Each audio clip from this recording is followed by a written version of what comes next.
Well, Howie Klein. Hi, Nicole. How are you? I'm good, thank you. Good. I wanted to bring you on first so that you can introduce our special guest today who is standing by on the Zoom, but I thought I'd let you introduce her. Great, well, thank you. So I'm going to introduce you to Maebe A, who is I think, the perfect Blue America candidate. We have a lot of candidates. I love them all. And Maebe is, what I would call a super progressive. So not just a progressive, but the real thing and all the way and always will be. And when we'll vouch for that. She's not going to turn into, some conservative when she gets to Congress. Like some others have. As some others have, yes. So Maebe is running for the open seat in Los Angeles that I happen to live in, Adam Schiff's old seat. Adam is leaving the House. He's running for the U.S. Senate. Maebe ran against him before, and in fact, the last time she ran, she got 60,000 votes. Wow. If she were to get 60,000 votes, or even a good fraction of that 60,000 votes this time, she will be going to Congress. So I don't think there's much more I have to say. I think the audience would rather hear from Maebe herself. Okay, well, Maebe is here. Maebe, it's so nice to meet you. You're so prompt. Maebe logged into Zoom like just right before the show started, and I already had a signal going out, so I couldn't even talk to you. So I wrote in the chat, Howie comes on at the bottom of the hour, so you're welcome to stay and hang. Although you were smart to leave and come back. So welcome back. Nice to meet you. Thank you for joining us today. So nice to meet you, Nicole. And hello, Howie. Good to see you again, or good to hear you. Hear me, yes. Nicole doesn't let me do the Zoom for some reason. Whoa. I don't let you? Howie doesn't want to do the Zoom. Howie, the minute you're ready. What? I do. You do? Then yeah. why aren't we doing Zoom? I don't know. I thought you didn't want me on. Hell no. I just thought you didn't want to come on Zoom. I would love for you to come. All right. I'm going to message you the Zoom link and come on if you can, or we'll do it next time.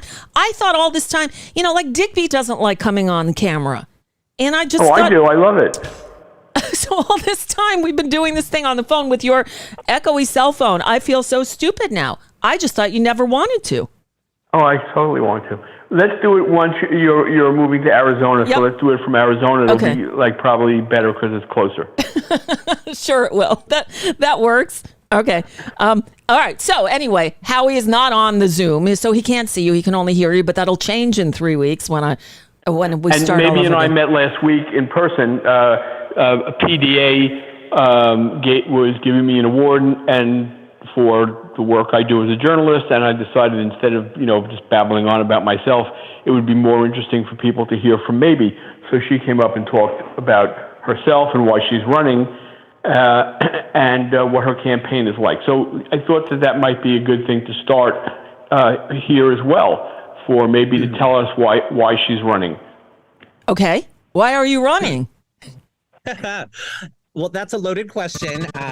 We've tried to get it down to an elevator pitch, but it's really a number of reasons. As Howie mentioned, this is my third time running. I decided to challenge Adam Schiff in 2020, and then again in 2022, and now here we are in 2024, and it's an open seat. So I came in third place out of 8 candidates in 2020, and then in 2022, I came in second place out of 9 candidates. We actually made it to the general election.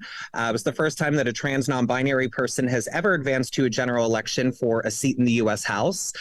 And, given that we came so close, I said, I have to do this at least one more time. And, rumors were swirling that Schiff was going to be not seeking re-election to run for U.S. Senate, representing California. And I knew that we needed to put our name in early, just because I knew everybody and their mom was going to be trying to run for this seat. I think the first week that he decided to, when he announced that he was running for Senate, I predicted there would be between 20 and 30 people running for his seats. The filing period just opened up today, actually, and there's already 19 people that are trying to run for a seat, myself included. And I'm the only Democrat who had the gall to run against him previously. It was difficult in many ways, especially because he's considered to be a darling of the Democratic Party. But I'm a true progressive, a leftist, and there's a lot of policies of his that I object to. The big ones being his positions on war. I consider him to be a warmonger. He's voted for the war in Iraq, the war in Afghanistan, the Patriot Act. He voted to support the Saudi invasion of Yemen. And it's not surprising that every single year he receives a huge number of donations from weapons manufacturers and defense contractors. And then he turns around and votes for the National Defense Authorization Act, which loads those defense contractors' pockets with money. And it's one of those revolving door things that I think not a lot of people pay attention to. Additionally, I oppose. You're not running against Adam this time, and I'm more interested to hear about some of the people who are running for the seat, who you have to show the voters that you're a better choice than they are. And I know that some of them are silly, but it doesn't matter. But some of them are serious candidates. And so let's talk a little bit about some of them. If you don't feel like naming them, you don't have to. But this is a very progressive district. Like I said earlier, there's no question in my mind that you're the most progressive candidate. But how do you stack up against some of the other serious candidates who are running? Yeah, so there are, at this point, there's over a dozen Democrats in the race. There's, I think, about 15 or 16 right now. And I consider myself to be the most leftist, the most progressive. But I try to avoid using, that term radical leftist, because there's nothing radical about wanting healthcare for everybody, housing for everybody, education for everybody. The only thing that's actually radical is the fact that we don't have those things in our nation right now. So they are radical ideas in the sense that we don't have them, but the idea of wanting to take care of everybody is not a radical idea at all. I'm the only candidate who is not taking any sort of corporate donations, totally grassroots, people power funded, and our policies are, you have to, I think most people realize that when you work in politics at any level, whether it be local, state, federal, that I think there always has to be a little bit of compromise. So we always want to shoot for the stars. But for me, it has always been universal health care is my baseline. I would never support a candidate who does not support universal health care. But let me interrupt for 1 second. Yeah. Are any of the other candidates saying that they also support Medicare for all? They do, but at the same time, it's interesting to me because some of them are in higher levels of government than myself, and they really are in a position to actually fight and demand universal health care. Maybe not necessarily on a federal level at this point, but at least on a state level. I was a huge proponent of CalCare, which is the idea of getting universal health care here in California. It was previously known as AB 1400, and unfortunately, the previous legislature let the bill die in office. And to me, that was such I can't even wrap my head around it, because we have a super majority of Democrats in the California state legislature. And the fact that they let that bill die rather than vote on it and expose who actually is opposed to this, they said they didn't have the votes. Well, how do you not have the votes when we are a super majority of Democrats in California? So I want to know exactly which candidates were for and against that and why. The why answer is really easy. You take a look at their donors, and they're being sponsored by, Blue Cross Blue Shield, Aetna, all of these corporations that obviously do not want to see universal health care. So while I do have some opponents who will claim to be for universal health care, I haven't actually seen them fight for universal health care. How about housing for all? I know that housing is a very big issue for you, both here in Silver Lake as a member of the neighborhood council, but also in your campaign. Are your opponents, where do they stand on housing for all? Do you know? It's interesting. None of them have been particularly vocal about it. That has been a staple of my campaign for Congress, and also a staple of my the way that I operate in my local position. So I serve on the Silver Lake Neighborhood Council, which is a part of the LA city government. And I say this a lot, that I would challenge you to find anybody in Los Angeles who doesn't view homelessness as being one of the largest, if not the largest issue facing our city and our county. But the difference is how we approach it. And there are many people who would rather just have people experiencing homelessness out of sight, out of mind. They don't want to see encampments in front of their mansions, but not for the fact of they actually want to, have humane policies for these people. They just want them. They want them away gone. from where they live. Yeah.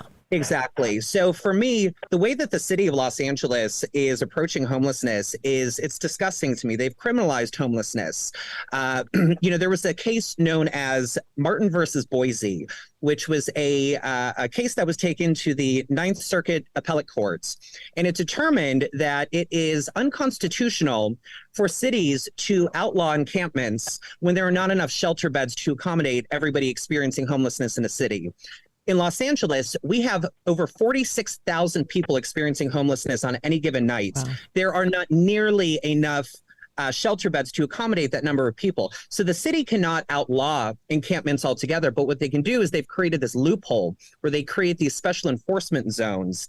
And if you are in a special enforcement zone, then the city can come in and say, hey, you either have to get out or we're going to cite you and throw you in jail. And that's incredibly inhumane to me, that we are criminalizing poor people experiencing homelessness. And that's not the approach that I want to take. It's also particularly criminal to me that there are more vacant units in Los Angeles than there are people experiencing homelessness. That's a crime against humanity, in my opinion. So there are units already available. I think, it's kind of become a homelessness industrial complex where there has been so much money poured into addressing homelessness, but we're not actually solving it. And truly, the elevator pitch way to solve homelessness is by creating permanent supportive housing and permanent supportive services, not just these temporary shelters where they come in for 30 days and then they're back on the streets in a different part of town. That's a Band-Aid solution, and it's a very costly, inhumane Band-Aid solution. I love hearing you speak. I got to tell you, this is the first time we've met. When I saw you come in the chat room, I had only seen pictures of you from your website. And I looked up and I see somebody presenting as male. I'm like, who's that? Did I schedule somebody wrong? And then it clicked. It's like, oh shit, that's Maebe. Is Maebe a girl your legal name? It's not my legal name, but I go by Maebe in my everyday life. So as a trans non-binary person, I don't fit neatly onto the spectrum of man or woman. I identify as trans femme, so I closer to a woman, but not, exactly there. And so you can be trans binary or trans non-binary. And, I just got off work, truth be told. I'm actually sitting at the restaurant that I work at. I work part-time as a server. I'm a working class person. And so, I am not going to wear a pound of makeup and high heels to work. But that's so I'm looking on your website, and for instance, this it's Maebe, Maebe, a girl for spelled out Congress.org. I'll put the link on the blog. It's up on the Chiron under your picture. But here's your bio, which is very comprehensive. Obviously, as Howie just said, you're currently the treasurer and at-large representative for the Silver Lake Neighborhood Council in Los Angeles. It says upon her election in 2019, she became the first drag queen elected to public office in the United States. That's huge. But when you're out in public, you're generally dressed as a girl, as a woman. So, So I normally will dress up, for all of my public meetings. I kind of like to describe it this way. Drag is what I do, but trans is who I am. So, I think there's a lot of misconceptions about what a trans person is supposed to look like. Mm-hmm. And, I do often get mistaken as being a man because I am often male presenting, but you know what? You don't actually have to, undergo any sort of medical transition to be a trans person. Many trans people do decide to take medical steps, and many don't. And it doesn't validate or invalidate your transness, if you will.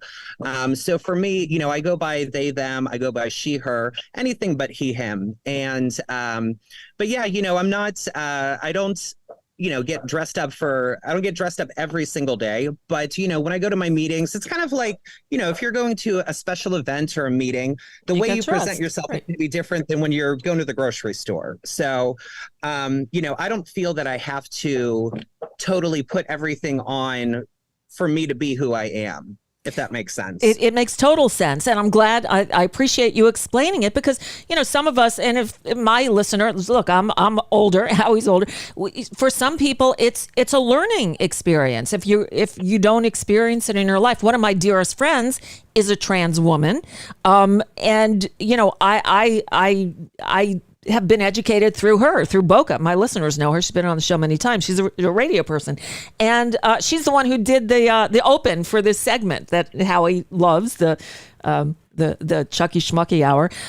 She's a brilliant woman. And so, but again, trans is just like people, like humans are all different. And some, with some of the people I think that have a problem with it, either they're being led around by the governor down here and people who are just intolerant and don't understand that everybody's different, but it's also people who just don't know. They haven't been educated. And so I know a lot of people appreciate, you're explaining how you live. Absolutely. Because trans identity, much like every community, we're not a monolith. And so you're going to find every different kind of person on the trans spectrum, just as you will on, cisgender heteronormative spectrum. Mm-hmm. People are different and individual. And so my experience, I can only speak for myself. I can't speak for anybody else who is trans. Right.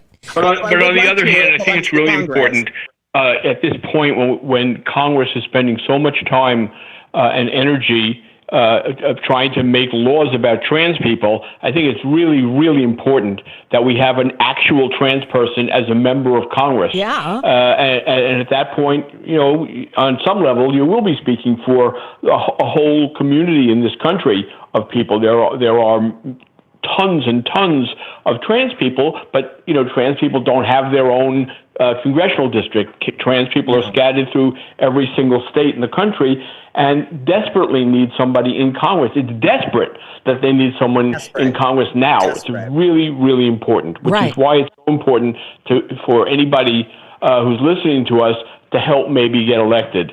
I know not everybody lives in this district who's watching this show right now, but everybody can donate, even if it's just $5 or $10.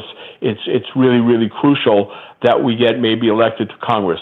I mean, if you like someone like Bernie Sanders, there's a good reason to support Maebe. She is as progressive as they come, but the fact that she is also a trans person is just another plus in this equation. That there's nobody else who can talk to that. Definitely. So, I got a question, and Howie, you might want to answer this one. Karina asks in the chat room, are they supported by the Victory Fund or Emily's List? Well, it shouldn't be me answering. It should be. I don't even know the answer, but this is something. Right. No, but Emily's List is not okay. So maybe are you supported by the Victory Fund or Emily's List? So we've applied for the Victory Fund's endorsement. We're in the process right now, so we're still waiting to hear back. Emily's List has not endorsed us. We didn't apply for that particular endorsement, but we are hoping to get the Victory Fund. Obviously, we're trying to get a lot of pro-LGBTQIA endorsements. We have a forum in October for the Stonewall Democrats, and we've worked closely with a lot of LGBTQ organizations. Unfortunately, a lot of them are nonprofits and actually can't endorse, such as the LGBT Center here in Los Angeles. I've met with them and, asked them, what do you need of your congressional representative? And Howie brought up this good point that, there's never been a trans person federally elected to the United States government. We're just starting to see at least not one that we know of. Exactly. Right. It's not one that we know of, but we have just started to see trans people being elected to state legislatures, which is incredibly important. When I started running in 2019, I recall myself saying to my constituency that this was the worst year in modern history for anti-LGBTQIA legislation. And you know what? I said the same thing in 2020. I said the same thing in 2021. I said the same thing in 2022. And now here we are in 2023 with over 650 anti-LGBTQIA bills moving across states and federal legislatures. And the thing about it is more than half of those are specifically targeting trans people. And yet there are very few trans people at the state level, none at the federal level. And as a good friend of mine always says, if you're not at the table, you are on the menu. And trans people are very much on the menu right now. And we have no way to fight back. We're not even in these conversations saying, well, how do we help shape this legislation? We're not even a part of that conversation. We're just being dictated by the government how we can and cannot live. And, these are everything from bathroom bills, sports bills, school restrictions, healthcare restrictions, civil rights restrictions, religious exemptions to discriminate against LGBTQIA people. So it's really frustrating to not have a voice in the laws that are dictating you as a trans person. Wow. Jackie, who works with Howie at Blue America, is in the chat room, and she just posted something I want to read. She said, here's a snippet from Howie's post. I'm not finding progressives from outside the district taking Maebe seriously as a candidate. Just as a transgender person, they don't quite understand. 6 weeks ago, she passed 1,000 individual donors, more than anyone else in the race. Not $2,800 donors, small donors giving $10 and $20 contributions. While the other candidates who are trying to claim the progressive lane may say the right things, Maebe shows up. No one else does. When good trouble is being made, Maebe's there. That's very nice. Thanks, Howie. And you know what? I'd love to add, we actually are just at about 2,000 individual unique donors. We've had over 2,600 contributions to our campaign. We have financial supporters in all 50 states plus DC. So we have our campaign, me as a candidate, I have national appeal. It's just about getting some of these bigger organizations, politicians who are already in power to notice our campaign and see that I'm a serious candidate. And I will have to, I have to tell you that since day one, I've had to fight so much harder to be recognized as a serious candidate simply because of the fact that I perform in drag and I'm a transgender person.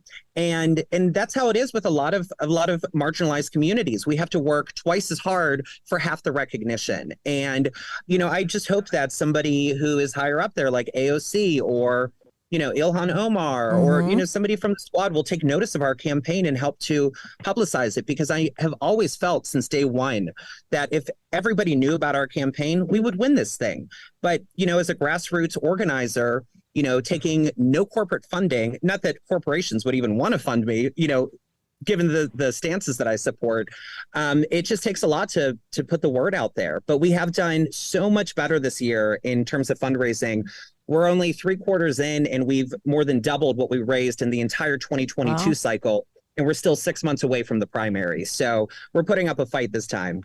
That's great. I will say, though, that Ted Lieu, another congressman from LA, who was at the same event that Maebe and I were at this weekend, asked me to make sure that he can meet Maebe. Did you wind up getting to speak with him? I did, yeah, very briefly. We didn't really have time to chat. He had to make his rounds, but I was able to introduce myself and talk to him for a moment. But I want to follow up with him and see if there's any way that we can work together, because he's on the Progressive Caucus. He's, definitely one of the better folks that are already in Congress. And so it's all about making connections. That's great. Yeah. Another person that would be important for you to speak to is Pramila Jayapal, whose daughter is also a trans person. Oh, wow. And she's the chair of the Progressive Caucus. Yeah, she's great. I've never gotten to meet her, but you definitely should, because you need those alliances, and I think they could really help you. Along those lines, Spacco in the chat room is asking if I would ask you, who is funding the anti-trans legislation, and also which organizations are fighting them? He asks, please be specific, since I want to support them. Absolutely. So, a lot of these organizations are, funding can be sometimes hard to track. There's a lot of sort of dark donors, if you will, but there's a lot of organizations that are the front for a lot of this process. A big one right now is Moms for Liberty, which they are behind a lot of the horrible, a lot of the anti-LGBTQIA rallies surrounding LGBTQIA education in public schools. I don't know if folks listening are aware, but school districts in California, Southern California, are being attacked right now simply for complying with California state laws to adhere to LGBTQIA inclusion in education. So, for instance, Glendale, which is in my district, historically a little bit more of a conservative part of my district, but the school board that was fairly elected, they are progressive in the sense that they are wanting to uphold the laws that require LGBTQIA inclusion.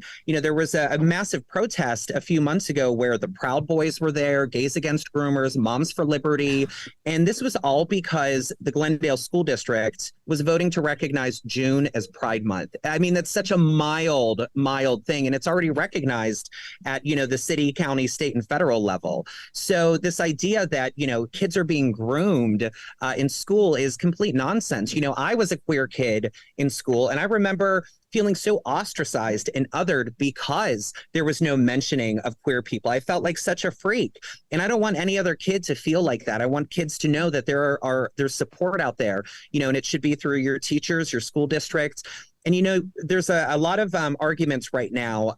One of the big ones is some school districts, there's people who are wanting to basically notify parents within 3 days if their child comes out as transgender at school. And you have to ask yourself, why would a child feel more comfortable coming out to a teacher or a counselor than their own parents? And a lot of it has to do with homophobia and transphobia at home. Kids listen to what their parents are talking about. That's why even I was nervous to come out to my parents at first, because I had heard some language come out of their mouths before they knew that I was a queer person. Of course, they're very supportive now and, regret some of the, language that they used. But when you hear, slurs that are related to queer and trans people, it's obviously going to make you not comfortable to come out to your parents. And I believe that it's directly related to the fact that if you look at homelessness nationwide, about 40% of unhoused youth identify as LGBTQIA, and that is vastly disproportionate to the actual number of LGBTQIA youth. And a big reason is because they are rejected by their families.